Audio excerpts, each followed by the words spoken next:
నన్ను ఈ రకంగా థర్డ్ డిగ్రీలు ఇచ్చి 22 కేసులు పెట్టి నన్ను ఇబ్బంది పెట్టించిన నారా లోకేష్, పవన్ కళ్యాణ్, చంద్రబాబు నాయుడు గారు, ఇలా ముగ్గురులో ఎవరు మాట్లాడినా బోరుగడ్డ అనిల్ కుమార్ ఫ్రెండ్షిప్ని వదులుకునే పరిస్థితులు ఉండవు. ఇప్పుడు ఇండైరెక్ట్గా మాట్లాడమంటారా, మాట్లాడొద్దు అంటారు? ఇట్లా నేనేది మాట్లాడతా, నాకేం అవసరం? ఏమో నాకు ఎందుకో మీరు పచ్చ జెండా కప్పుకొని ఎల్లో సింగం పాట పెట్టుకుంటారేమో అనిపిస్తాం. ఎవరు? మీరు. బోరుగడ్డ అనిల్ జగన్మోహన్ రెడ్డి ప్రియ శిష్యుడు. జీవం ఊపిరి ఉన్నంత వరకు. అంటే ఇది ఇంటర్వ్యూలో అంటే మేము ప్రోమోకి వాడుకోవడానికి బాగా సెట్ అయ్యింది. బట్ ఏంది అని అంటే ప్రోమో వాడుకో, నేను ఏమంటా అంటే వాడుకో, నువ్వు ఆడబెట్టుకుంటావు పెట్టు. ప్రాక్టికల్ గా చెప్పేది పూర్తిగా ప్రాక్టికల్ గా సెట్ అయితే నేను చెప్పేది నువ్వు కోడిగుడ్డు పెట్టే కోడికి తెలిసిద్ది గూనెప్పి. ఒకరోజు స్టేషన్లకు పోయి కస్టడీకి పోయి 1 నెల జైల్లో ఉండిరా అన్నా. మీకు 9 నెలలు జైల్లో ఉన్నా నేను. ఒక రోజు నువ్వు ఉన్నావు జైల్లో, అది కాదు. నార్మల్ గా పోయి సాయంత్రానికి బెయిల్ వచ్చేది, అది కాదు. 9 నెలలు జైల్లో ఉండు, థర్డ్ డిగ్రీ, అన్ని కస్టడీలు, ఆ చివరి నుంచి శ్రీకాకుళం నుంచి అనంతపురం దాకా. అట్లా ఉండాలి అని అంటే నేను బూతులు మాట్లాడి ఉండాలి. ఎవరిని పడతా బూతులు మాట్లాడినందుకు లోపలేదు, బూతులు మాట్లాడినందుకు లోపలేదు. ఆర్గనైజ్డ్ గా ఒక టీం కేసుల మీద కేసులు వేసి పీటీ వారెంట్లు, బెయిల్స్ వస్తాను కానీ పీటీ వారెంట్, బెయిల్స్ వస్తాను కానీ పీటీ వారెంట్. అది ఎవరు వేశారో, ఎందుకు వేశారో నేను మాట్లాడి అందరి లెక్కలు వాళ్ళు టీవీ చూసి వింటున్న వాళ్ళకి తెలుసు. అందరి లెక్కలు తెలుస్తారా? ఖచ్చితంగా అందరి లెక్కలు తెలుస్తారా అంటే నా మీదకి వచ్చిన వాళ్ళు ఖచ్చితంగా మేము మళ్ళీ భారత రాజ్యాంగం ప్రకారం ఖచ్చితంగా ఆ కేసులు రివ్యూ పెడతాను. చెప్పాక నీకు మొన్నే నా కేసులు నేను సిబిఐకి ఇచ్చుకుందామని నేను ప్రయత్నాల్లో ఉన్నా ఇప్పుడు. ఎస్, ఎటు పెడతారు? 41 నోటీస్ ఇచ్చి ఎక్స్ప్లెనేషన్ తీసుకోవాల్సిన notice.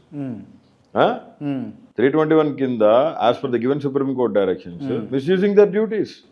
Even government also involved in this.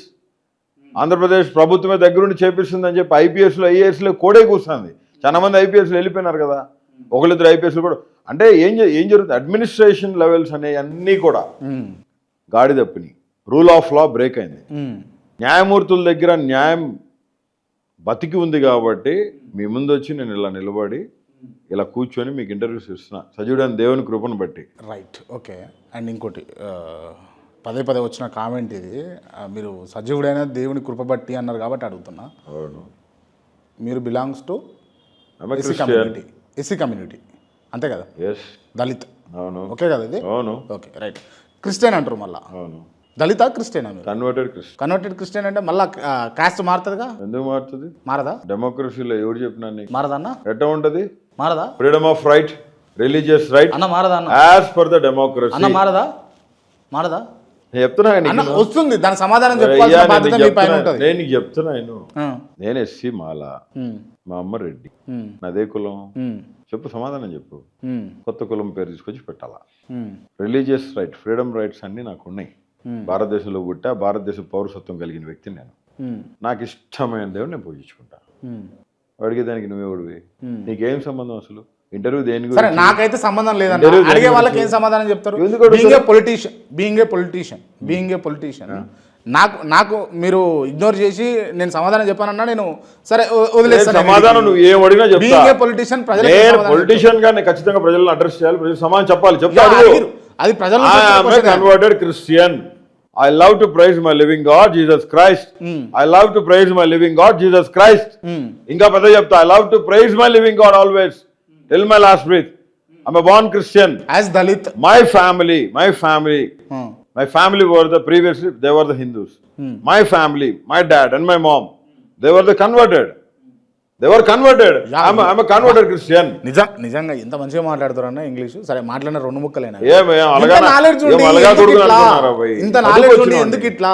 ఏంది నాలెడ్జ్ ఎందుకు ఉండి? తప్పు జరిగిపోయింది. తప్పు ఎందుకు జరిగిందంటే నా దగ్గర ఆన్సర్ లేదు.